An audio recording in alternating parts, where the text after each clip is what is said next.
All right, let's go ahead and jump in. I have a series of questions for you that I'm going to ask them all and then let you respond to the question of your choice, or maybe multiple at the same time. I want to spend a few minutes having a conversation together about kind of what we already know or think we know about the book of Leviticus.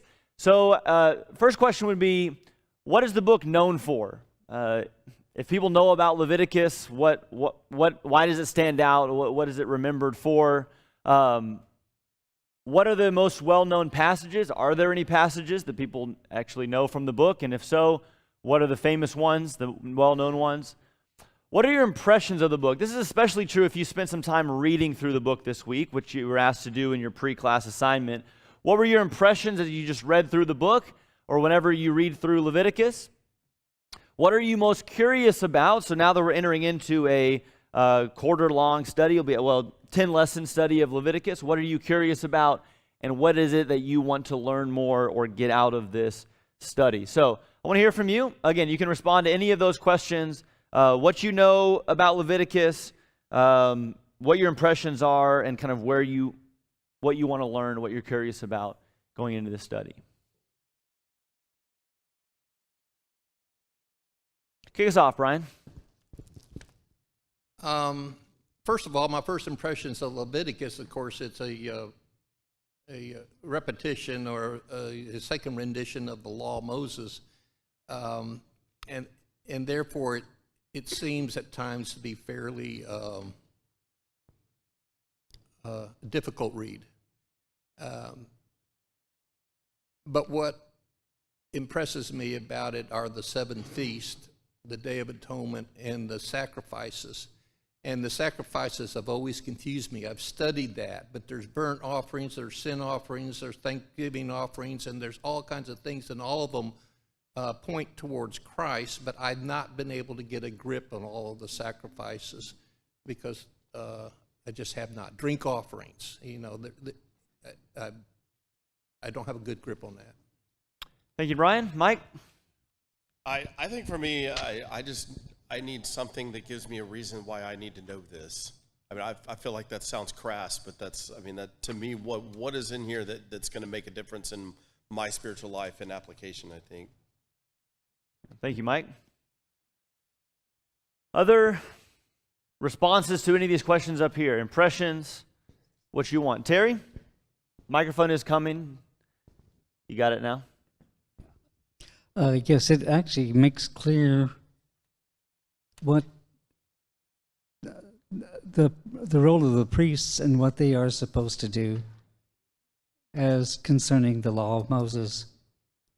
And brings, of course, as others have said, in mind that Christ is the ultimate, the high priest. But all of these things are forwarded to him. Thank you, Terry. Michael, you got something too? When I think about Leviticus, like Brian was saying, I think about the law. There's a lot of rules and instructions. There's a lot of repetition. Like you'll notice in the sacrifices, it's like, oh, this is exactly the same as the other one. It is verbatim, word for word. So I remember reading through it, you start to feel like you've already read this. So it does make it's pretty technical in nature, just kind of like not narrative. It's instructions and there's details, things to follow, rules to follow. Thank you, Michael. John, and then Brian. I think there's a lot about being pure and unclean, and maybe the holiness of God, and that most of this was for the priest, or approaching the priest, or approaching the tabernacle, where where they were to be set apart, and maybe that differentiates it a bit from some of the other parts of the Torah. Thank you, John. Brian, and then up here, Brian Foy, and then we'll maybe move on from here. John kind of hit on what I was curious about, the attention to hygiene from Leviticus. Why is that put in here, and what's its importance? Thank you, Brian. Okay, so on one level, I would say just from these half a dozen or so comments, we may be more familiar with Leviticus than we think we are. And maybe those are just kind of general, we have a pretty good general sense of what's in it, even if we don't remember a lot of specifics. But even you guys mentioned some pretty specific things. I think when we showed the outline here before the end of class, almost every point on the outline was mentioned when it comes to responsibilities for priests, laws about clean and unclean, the sacrifices, the instructions for festivals, and so on. And but I think clearly we also have a sense that Leviticus is a difficult book. It's difficult because it is a collection of laws. It's difficult because there is a lot of repetition. It's difficult because it has a lot of things that don't really make sense to us. And we mentioned the hygiene, or Brian mentioned the hygiene as one of those things. But I think we also have a sense that there is something here that's worth looking at. And I think Mike has rightly challenged us as we come into this study to find why this matters, okay? Why does it matter to us in particular? And so I want you to keep that question in your minds over the next couple months. I'm not going to guarantee that in the next 30 minutes you're going to have a great answer to that question. I hope you do have a better sense of that. But especially as we go through this study, be thinking about the question that Mike asked. What's the reason why we should care about this, and why is it important to us? And you all already told us a couple things, at least, that we could start with. One of those, John mentioned the holiness of God. That's probably others of you were thinking that same thing, that Leviticus has a theme of holiness, and the fact that we worship a holy God is critical to who we are and what we're about. And then one of you, Terry, mentioned that as with the rest of the Old Testament scriptures, ultimately all of this is intended to lead us to Christ. And so we may not understand all of that right now. How in the world does laws about hygiene get us to Jesus and our relationship with Jesus? But as Terry said, we kind of know that that's at least supposed to happen somehow with everything we read in the Old Testament. And so we'll be looking for that as well. Okay. To that point, here are the goals for our course over the next 10 classes. Here's the things that I hope that we as students of the text will think and do differently as a result of our study of God's Word. First, I hope that we come to take more seriously the holiness of Yahweh our God. John used the word distinctive. Was that correct? Something like that. Unique, distinctive. Leviticus, I think, does, right? God is holy, and so we see his holiness all through Scripture, yes. But Leviticus is going to show us that, I think, in a distinctive way. And so hopefully in studying it, we come to appreciate in Leviticus, more so even than other books that we study, the fact that Yahweh, our God, is holy. And take that seriously and never take it lightly by any means, okay? Second goal for the study is to give thanks for Jesus. I hope that everything we do will get us to Jesus, and we'll be filled with gratitude for Jesus, who is our high priest, as Terry already mentioned, but Jesus who is also our atonement, our atoning sacrifice. And so hopefully Leviticus will fill us with gratitude for Jesus. And then finally, I hope that Leviticus, the study of Leviticus, will help us to live consecrated lives as priests holy to Yahweh. Several of you mentioned that Leviticus seems to be written maybe primarily for the priests to understand who they are and what they are supposed to be doing within the nation of Israel. Well, not to give it away too quickly, but the New Testament says that we are all priests. You and I, as saints of God, as Christians, we are priests. And so Leviticus then becomes a book for us to teach us about what it means for us to live as priests of God. Okay, those are the goals for the 10 classes that we spend together, and we'll return to those each time to be reminding us. Okay, you'll see on, I don't even know what page it is, but on lesson 1 of your book, class 1, not the pre-work, but the in-class work for today, it is June 24th, right? Or am I one day ahead? Is it June 23rd? Okay. I've been disconnected from the real world for a week, so trying to get back in touch here. So for today, we can do class tomorrow too if y'all want. That's fine with me. But at least for today, hopefully by the end of class, you'll be able to label basically the sections of the tabernacle, identify the setting of Leviticus, that is the where and when the book of Leviticus happens, and then state in one sentence the main point of the book of Leviticus. So let's jump in, okay?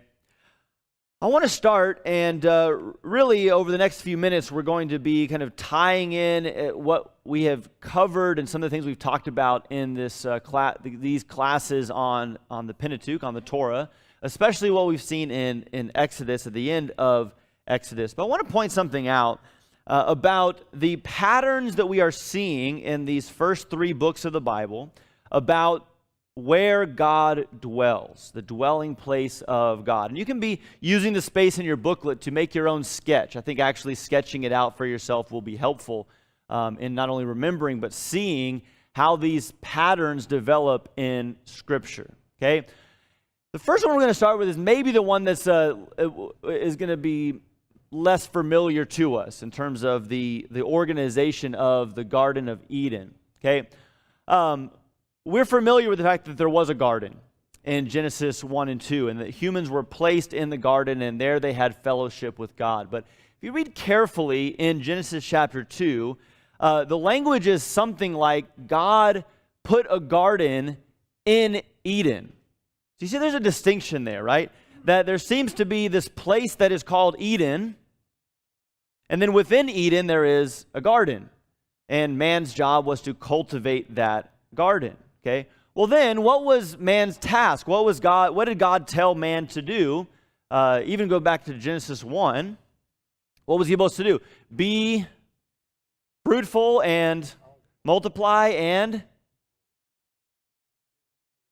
fill the earth, right? So there's a sense that there is an expansion, or at least a possibility of expansion, and you have these kind of concentric layers or circles, so to speak, of where man is dwelling there in the garden, maybe the hot spot there of the fruitfulness of dwelling with God. That garden was in a place called Eden, which is in the earth, and that the idea was that the fruitfulness would then expand, and that humanity and the fruitfulness that he was cultivating would expand and fill the earth as well. Well, of course, this fellowship and by the way, so you see these layers in Genesis 1 and 2, but in terms of access, where was humanity dwelling? Of these three layers here, where was humanity? Right in the middle, right? Right with God. And again, you remember in Genesis 3, the fact that God comes to walk in the cool of the day, to talk to Adam and Eve, implies, I think, that was a regular thing in the garden, this fellowship, walking and talking with the Lord there, right in the middle of this hot spot of his presence. Well, of course, that changes when sin enters the world, and man is kicked out of the garden, has to dwell in the earth and all of that. But think about this pattern as we come to the book of Exodus, and we come to Mount Sinai. The people of Israel come to Mount Sinai in the book of Exodus, and what were the rules about Mount? Well, first of all, what was it? What did it look like? What was the scene like at Mount Sinai? Firestorm, and why? What does all that represent? Yeah, God's power, because he's there. It's the mountain of God, right? He's there. And what were the rules about Mount Sinai? Stay away. Clear boundaries, strict boundaries. Don't even touch it. Don't let your goat wander up and touch it, or he'll be struck dead. Okay. But you read through the book of Leviticus, and you have a story like in, I didn't teach it, what is it, chapter 24? That although they were supposed to stay away, there were a group of people, the elders of Israel, were able to go up onto the mountain. It's an amazing passage that we sometimes don't even realize is in the Bible. They had a meal on Mount Sinai, and it says that they saw the feet of God, or they saw below the feet of God. It's like they are approaching the presence of God, the elders of Israel, and they are sharing a fellowship meal with him as they confirm the covenant with him. But then we have another layer of that. You come to the hottest spot of God's presence, so to speak, and only Moses is able to go. So one person, right, the leader of the people, is able to go in. And Moses, of course, we remember, sees God face to face. He's glowing when he comes down, and all of that, because he's able to go into that furthest most spot of God's presence. Well, the tabernacle, I think, is constructed to appear similar to all of this. That with the tabernacle, you have kind of the courtyard, you have the place where the people can enter in for worship, but within that, you have two more layers. You have the holy place that the priests would go in, and they would tend to the lampstand, the table to show bread, burn incense, and all of that kind of thing. But in the very middle of that is where the Ark of the Covenant itself dwells, which is built to symbolize a throne, to look like a throne where God would sit with his cherubim on either side of him and dwell there in the midst of the tabernacle. And only one time, once a year, on the Day of Atonement, the high priest would be able to come in. And we'll talk about all that as we go, but I just want you to see this pattern of the layers of God's presence, and the closer you get, the more restrictive it is, and the closer you get, the more you have this kind of, this is a hot spot of where God dwells. Okay? Does this make sense? Any questions about this? All right. So, let's keep this in our minds, and let's talk about the setting of the book of Leviticus, okay? Look at the first, I hope your Bibles are open. I will have it on the screen, but I want us to start getting familiar to finding our way around the book of Leviticus. If we can do that better in 10 weeks than we can now, that will be a win. Be more familiar with it, more skilled in finding things in the book of Leviticus. Leviticus chapter 1 and verse 1. Let's notice some things here. Okay? This is the very first words of the book of Leviticus. The Lord called Moses and spoke to him from the tent of meeting. By the way, what is the tent of meeting? Tabernacle. So what we just finished talking about, okay, here on the right side, that's the tabernacle. And the beginning of Leviticus 1 and verse 1 says that the Lord, Yahweh, that's Lord in all caps, the personal name that God identifies himself as in relation to his people. Yahweh called Moses and spoke to him from the tent of meeting, saying, okay? So, what is one of our objectives here. What is the setting, in terms of where, what is the setting of the book of Leviticus? In front of the tabernacle. We just looked at this. What is the tabernacle? Based on what we just talked about? The dwelling place of God, okay? And especially right there, Holy of Holies, Ark of the Covenant, that is the spot, and we're always going to be seeing this. Hopefully that's helpful in the kind of background, semi-transparent background there. You see that flame going up on top of the tabernacle over the Holy of Holies, okay? This is where the book of Leviticus takes place, right here, as Moses stands outside the tent of meeting, and the Lord speaks to him there, okay? And then at the very last verse of the book, Leviticus 27 verse 34, it says, these are the commandments, kind of wrapping up the book, these are the commandments that the Lord, that Yahweh commanded Moses for the people of Israel on Mount Sinai. So we could say a little bit more, be a little bit more specific. About the setting. We said the setting of Leviticus is at the tabernacle or outside the tabernacle. We could add to that with this last verse. What else could we say about the setting of Leviticus? It's at Mount Sinai, okay? So where does Leviticus take place? It takes place at Mount Sinai as Moses is there outside the tabernacle receiving these instructions from God. And remember, if you remember from your literature classes, setting is typically the where and the when, okay? And if you look at Numbers 1:1, so just if you're already in Leviticus, the next page, Numbers 1:1, the Lord spoke to Moses in the wilderness of Sinai in the tent of meeting on the first day of the second month in the second year after they had come out of the land of Egypt. So at Numbers 1:1, we're into just the second year after coming out of Egypt. So the when of Leviticus is in that first year. They leave Egypt, they come to Mount Sinai, they spend a year there. And that's when Leviticus is, the instructions of Leviticus are being communicated to Moses as he's there. They're at Mount Sinai and they're at the tabernacle. Okay? And we'll continue to refer to this significance of this setting as we look at the purpose of the book. But let me just stop real quickly and say something about this. Poor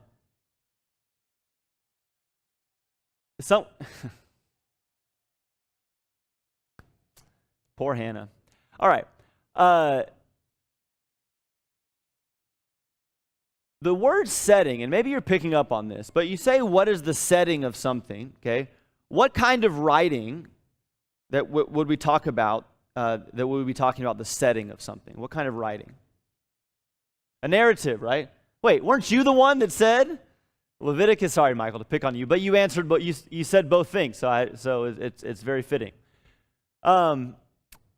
When we talk about a setting, we're talking about a story, the setting of a story, the when of the story, the where of the story. Okay, but wait a second, I didn't think Leviticus was a narrative. It doesn't.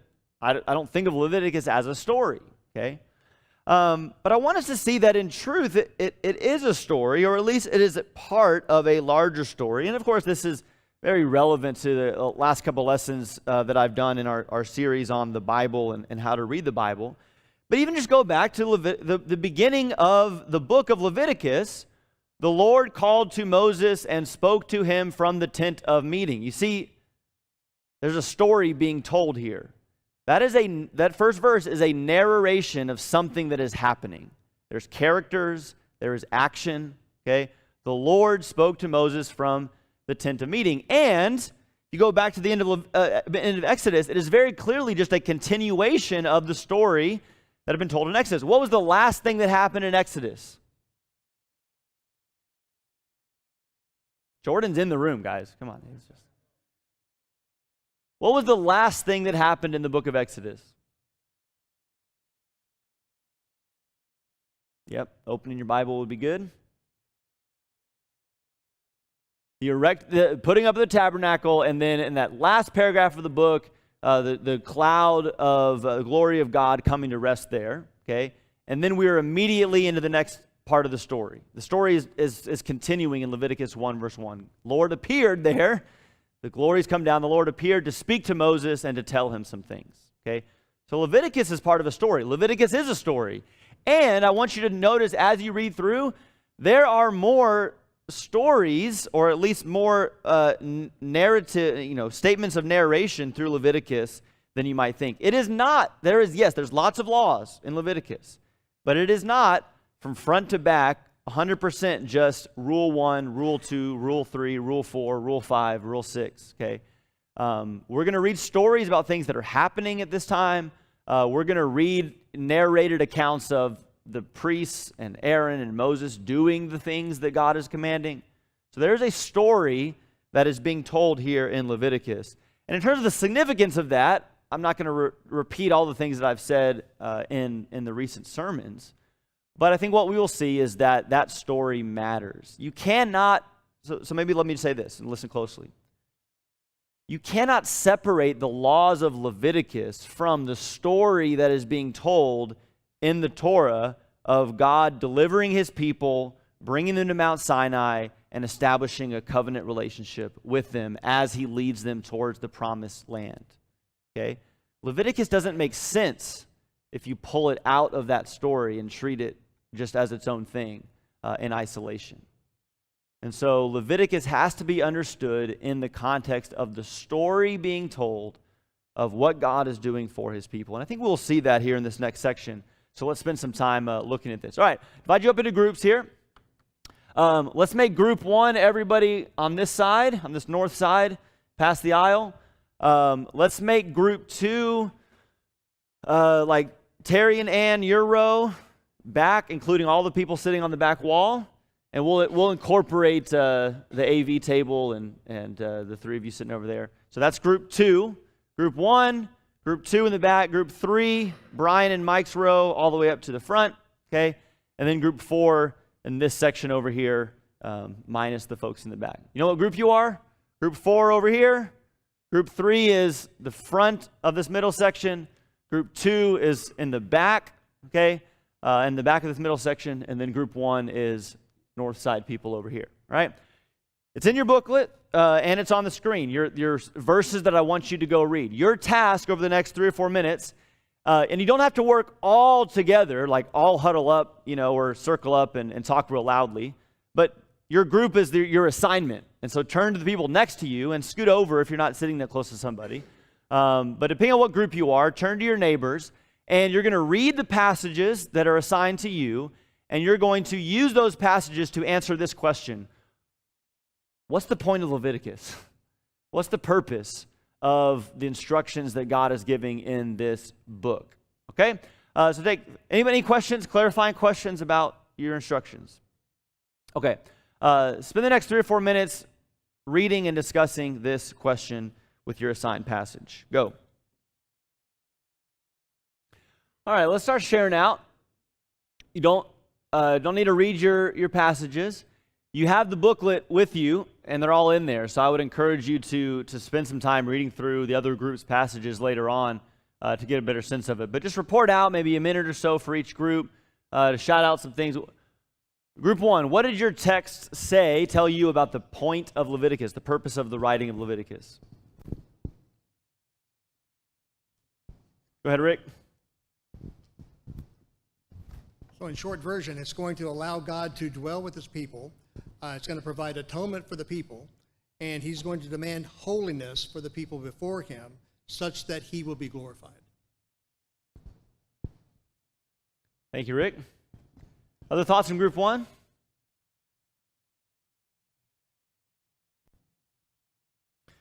Okay, so we had allow God to do, these instructions, to use Rick's words here, are going to allow God to dwell with his people, are going to make atonement for his people, demand holiness of his people, such that he would be glorified among them.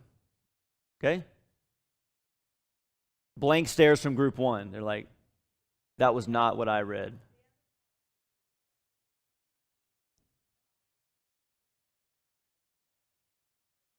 That there will be consequences for offering things that aren't acceptable. There are consequences for that. Thank you, Angie. If you do not do these things that were laid out, the things that Rick was describing, there are consequences of that. Okay, thank you, Group 1. Group 2, what did your passages say? That's the back group, right? What did your passages say about the purpose of the book of Leviticus?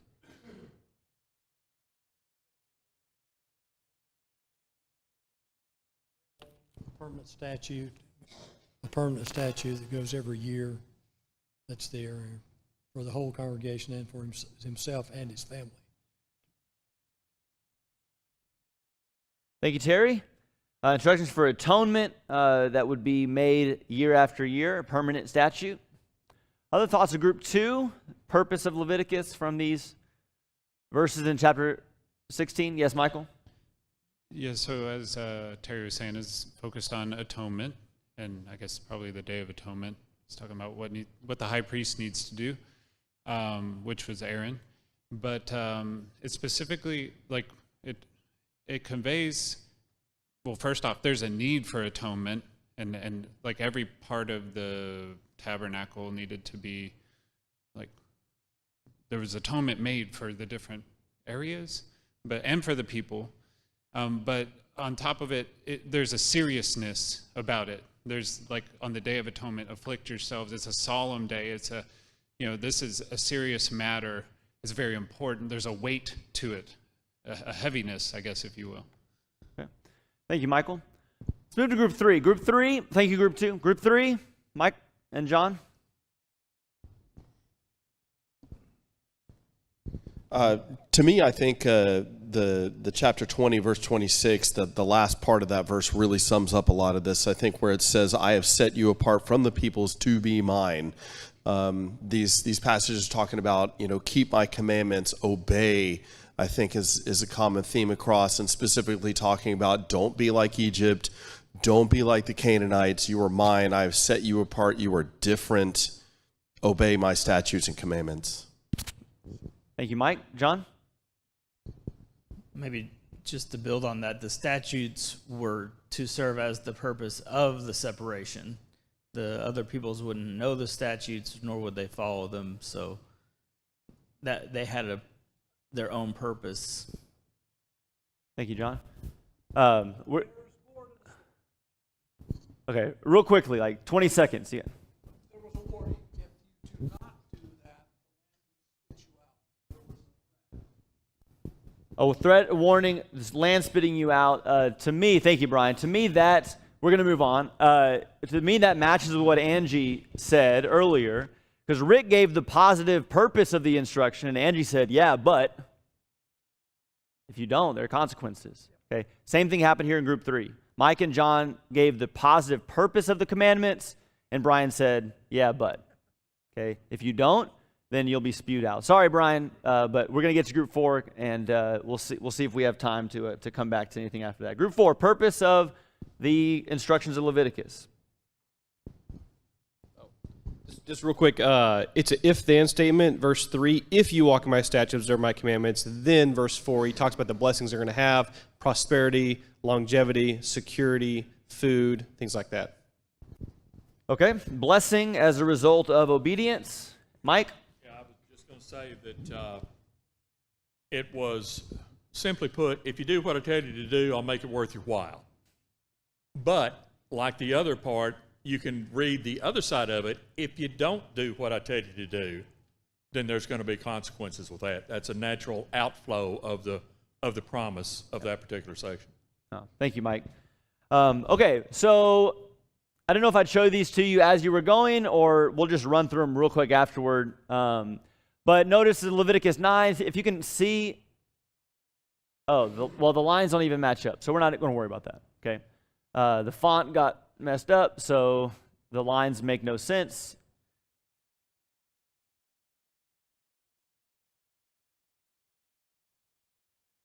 Okay, I'm going to summarize it this way. By the way, there's also a nice little typo in your booklet where I put in as a placeholder that I would make a fill in the blank, and I was going to come back and create the fill in the blank, but I left the placeholder and printed all the booklets. So you see my unfinished work there, where I was supposed to come up with this. That's right, yeah. All right, here's the statement you can write in your booklet.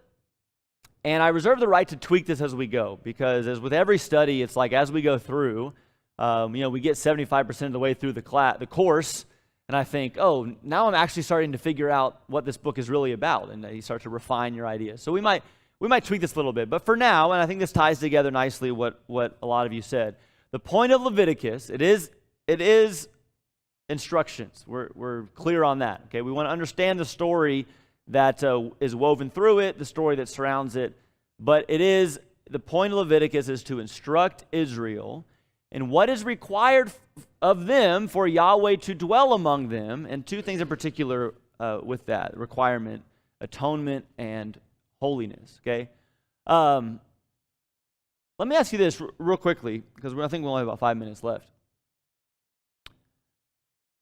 Grace is probably not a word that we know. None of you, when I said, what do you know about Leviticus? None of you said, oh, it's a book of grace. A lot of grace in Leviticus. Nobody said that. If we're even in the ballpark with this statement, assuming we are at least close to what Leviticus is about in this statement here, do you see grace in this statement? How? Albert?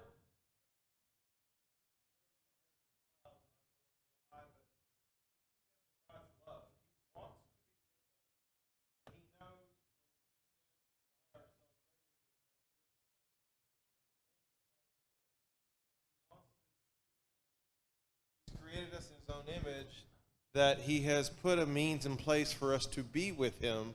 So to me, it's an example of God's love and a progression of how he's going to care for us, because fortunately, because we've had these chapters or these books that we've studied, I think of Moses and his father-in-law going, this is too much of a burden. You need to institute people. Again, a progression. God is implementing this so people can be self-sufficient and be able to worship him. So to me, because we've done book, I'm gaining that insight that this is an example of God's love.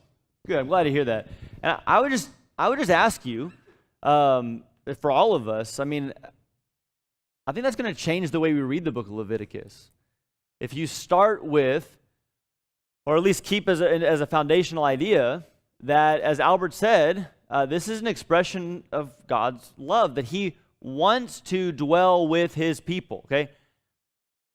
If that wasn't there, right, it's like, what's the point of going through all the trouble to give all these instructions about atonement and holiness, okay? If God didn't even want to dwell with his people, he'd just cast them off, right? Burn them up, okay? And as we have seen, I haven't been in the classes, but y'all have seen in the studies of Genesis and Exodus, God had plenty of opportunities to do just that. Burn them up, consume them, and move on, right? Don't even mess with it. That's not the story of God. The story of God is, as he described of himself at Mount Sinai to Moses, God, the Lord, gracious and abounding in faithful love. And so Leviticus is one expression of that faithful love, because it is God instructing his people on what it is that is required of them, so that he, the holy God, can dwell among them even as sinful people. Okay? And that instruction, as we said, a lot of atonement, you guys talked about that, the covering over of sin among the people so that God can dwell there, and the requirements of holiness for them so that they can be a holy people serving a holy God. Okay?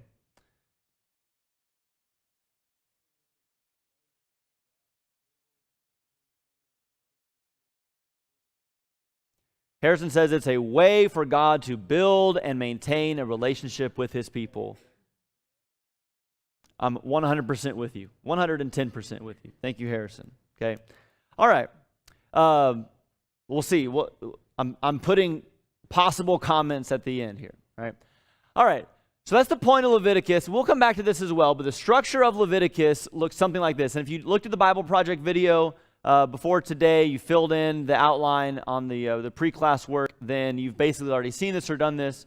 But a lot of people have pointed out that there is, in a very simplified version, and this is probably too simple, okay, because it doesn't always follow this exact pattern.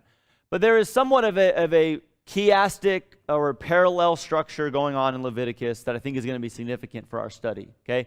In the first 7 chapters, we're going to see instructions about the various kinds of sacrifices and offerings. Brian mentioned that. That's what we'll be doing for next Sunday, chapters 1 to 7. In chapters 8 to 10, there is instructions about how to consecrate the priests for their service, and then a story or two about how that went or how the priests responded to that, okay? So the consecration of the priests, that should be an S on the end. Consecration of the priests in chapters 8 to 10. Then you have a kind of infamous section of laws of ritual purity, okay, clean and unclean in chapters 11 to 15. And then you have in chapters 16 and 17 the instructions for this kind of highest, holiest of days in the Israelite calendar, the Day of Atonement, okay? Then you have on the other side of the Day of Atonement more laws of purity, but they are laws of moral purity, of conduct and behavior in the community. Then you have a couple chapters that return to the priest, talk about responsibilities of the priest. Then you have instructions for the yearly festivals, and then you end with a call to obedience. And what I want to show you is that you have, again, this matching up here of the ritual instructions in chapters 1 to 7 that are bookended with the ritual feasts in chapters 23 to 25. You have the priestly consecration in 8 to 10 that matches up on the other side with responsibilities of the priest. You have laws of purity, match up with laws of purity. And right in the middle, I think intentionally, is the Day of Atonement.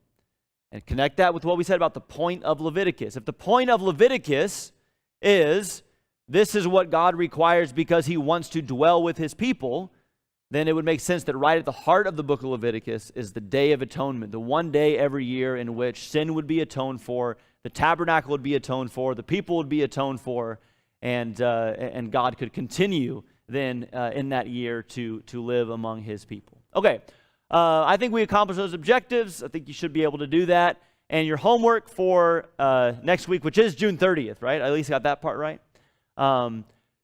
First of all, if you didn't do the stuff leading up to this class, go back and do all that, the video, the reading, and so on. And then there's another Bible Project video I'd like you to watch. Read the first 7 chapters of Leviticus and answer the few questions in your pre-class work for class number 2 in your booklet. And we will jump back in next Sunday. Thank you, guys.